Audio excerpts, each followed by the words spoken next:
Today, on Through Ken's Lens, we explore Terlingua Ghost Town. Originally opened in the late 1800s as a cinnabar mining town with 2,000 inhabitants at its peak, it was abandoned in the 1940s after demand for mercury declined post-World War II.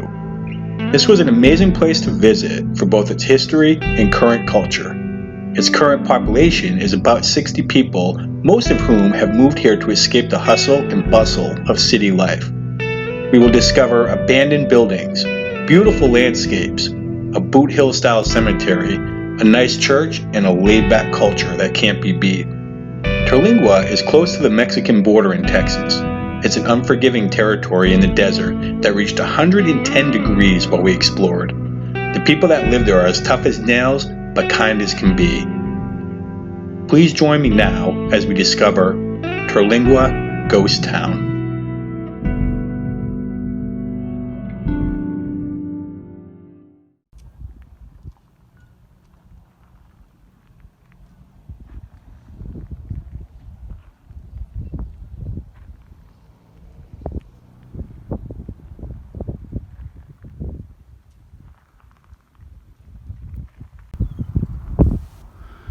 Such an interesting little graveyard, a real boothill graveyard here in Terlingua. They don't dig a hole. There's something about leaving money, maybe for good luck, I don't know. Very interesting place.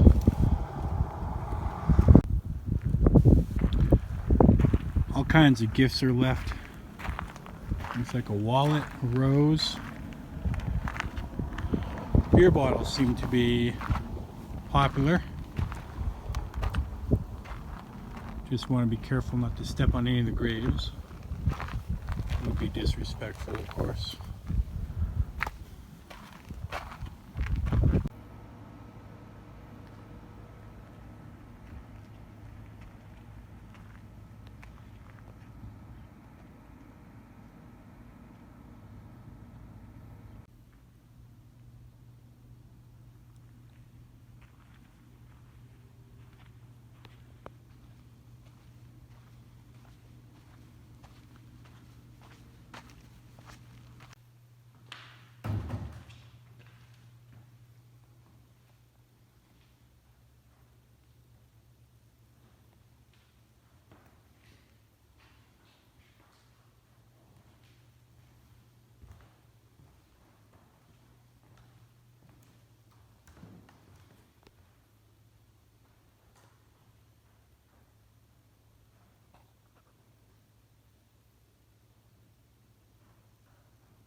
We are at, I believe, the Perry Mansion.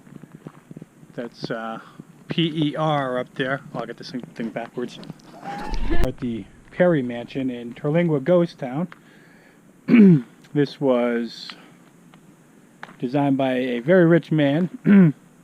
Wanted to make this his getaway house, and you can see the P-E-R right there. So I'm assuming this is the Perry Mansion.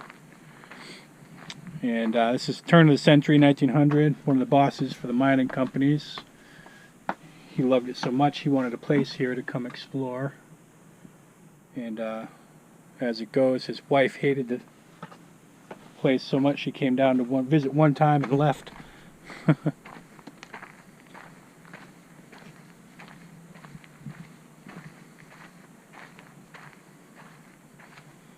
It's just in ruins.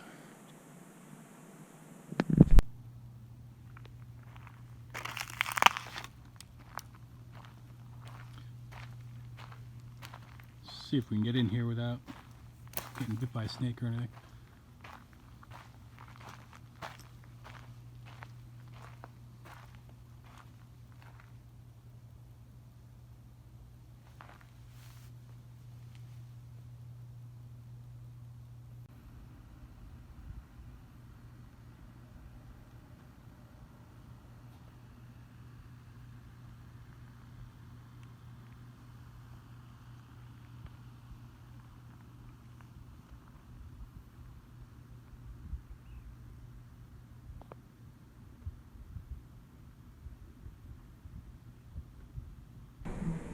So we're here in Terlingua, the ghost town. Little trading store there, and the famous Starlight Theater, which we're going to have dinner at. Really cool kind of place. People sit out on the porch, have a beer, play some guitars. This is kind of cool. And the old Terlingua jail is right over here. And from what I understand, it's the restrooms too. Let's see.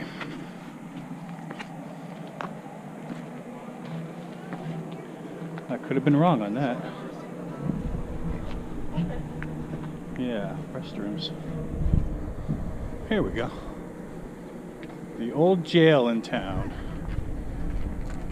It's the restrooms. Need to use a restroom?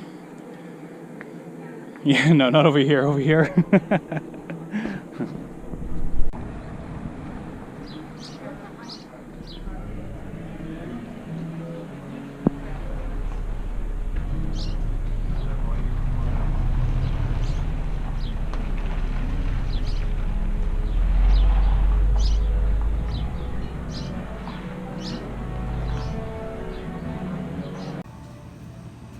It's a big store. Yeah.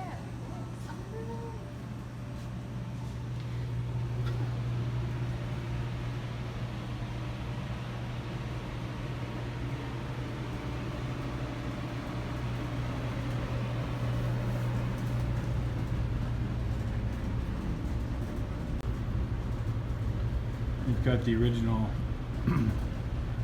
books from the mining days, the blotter. These are like artifacts.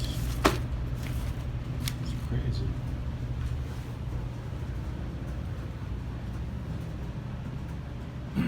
These would have been things sold here, I reckon, back in the day.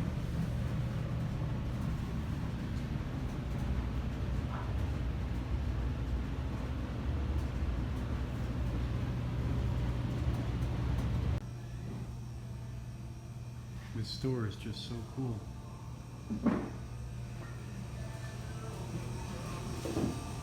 It's the old Chisos Mining Company store, probably 100 years old.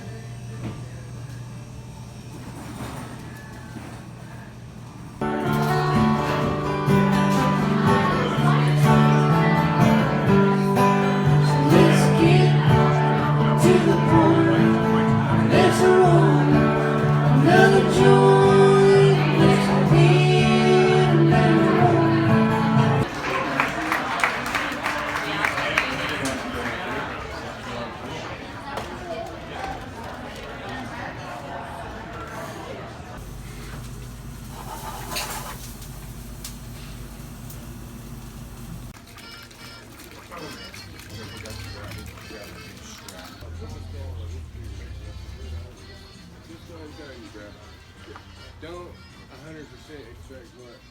Because I don't even know.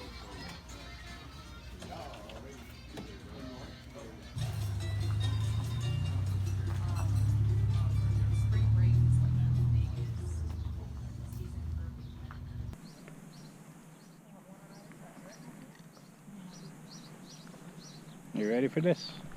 Yes. Are you? Yeah. This is gonna be interesting.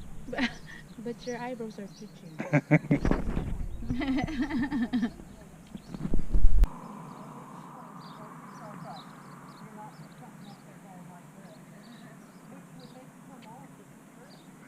I guess it's you and me next, buddy. 73. There would have been about 200, 500 people out here and on the other side because there were two mines. One was over here as well. And this one was 3 layers. It was huge. When the mine shut down and it turned into a ghost town, they just brought bulldozers in and buried everything.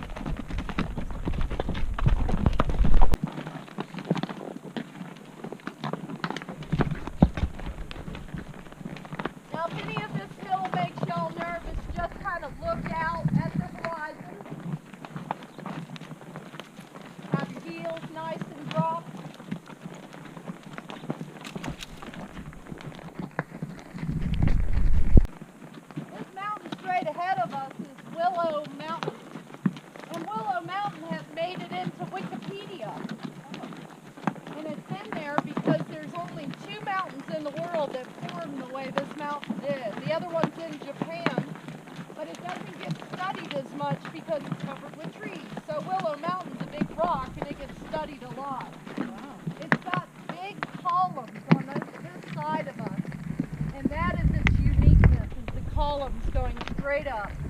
We've had more people, visitors, say that they've seen the Marfa Lights than the locals ever have. But I did have a friend of mine have a pretty crazy story about them. Some 15 years ago, he was driving on a road near the Marfa Light station. Hey, baby. And they thought they saw a car up ahead and they were watching it, but it wasn't behaving like typical headlights, moving a little bit independent of each other. So it kept coming closer and closer. Duncan. As it kept getting closer, they were wondering if this vehicle was going to move because it looked like it was coming right at them. They actually prepared for impact. This thing got right up on top of them. Nothing happened. They opened their eyes and the lights were in the car. Wow, interesting. So these are they're so hard to explain because along their existence, people have had some crazy experiences with them. Oh my goodness. Pretty deep. 400. Wow. That's awesome. Paula, I think it's Annabelle that when we're coming out of the arroyo here, I think she doesn't really like how close the trail is. She's peeing. So just kind of be She's peeing. prepared. Okay. If she sends you too much to the right, never coming down into this area, it might be that the window was all... They're loaded with thorns. But you know, horses' lips are about like the tips of our fingers. Yeah. And just like we could kind of get through some sharp glass with the right touch, the horses just kind of feel where those thorns are and take them right off and continue to eat right into that ocotillo. They could take one of these down to the 10 inches, give them enough time.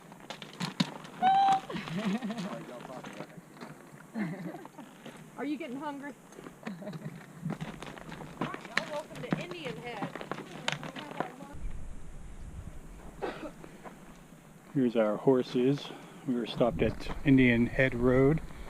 Gonna have some lunch, and the horses are as well. It's been a good ride. My knees are a little sore, but other than that, it's pretty good. There's Nikki doing Nikki things. Feasting. Why does this have a screw in it? I'll figure it out later when we have Google. I'll Google it.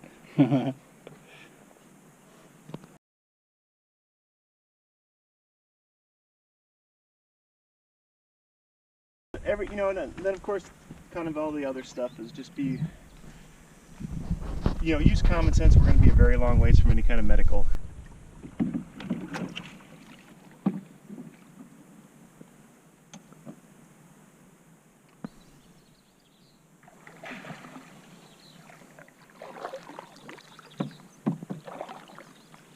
See, she's doing all the work. I just...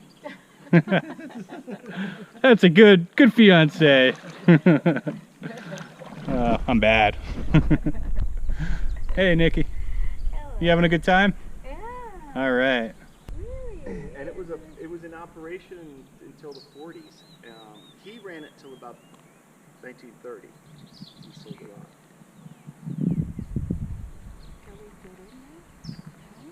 You can look in the walls. Look in here though. Little mile loose, little hike that we can go on, and then come back to the springs, and then come back up and do lunch, or we can just go down to the springs.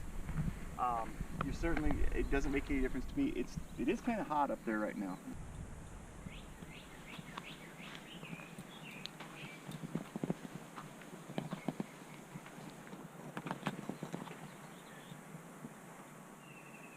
Indian pictographs. We'll burn the cane first, and then it'll grow back, and it'll be, not all of it burns. But it'll grow back. Ideally, we want it about waist high, so Right. So that's when it absorbs the most herbicide. And it takes about 3 treatments to kill it.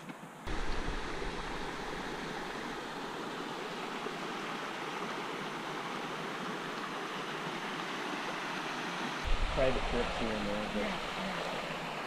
Not usually my first thing I want to do when I go spend vacation. Beautiful, baby. You gotta come in. I know. No, Deep in spots. I might one day, but I'm not. May 11th, canoeing down the Rio Grande River in a canoe, and this side is America, that side is Mexico. It's really a peaceful day. It's hot, but we went swimming, so it's not really that hot to me yet. It's a dry heat. Anyway, it's beautiful.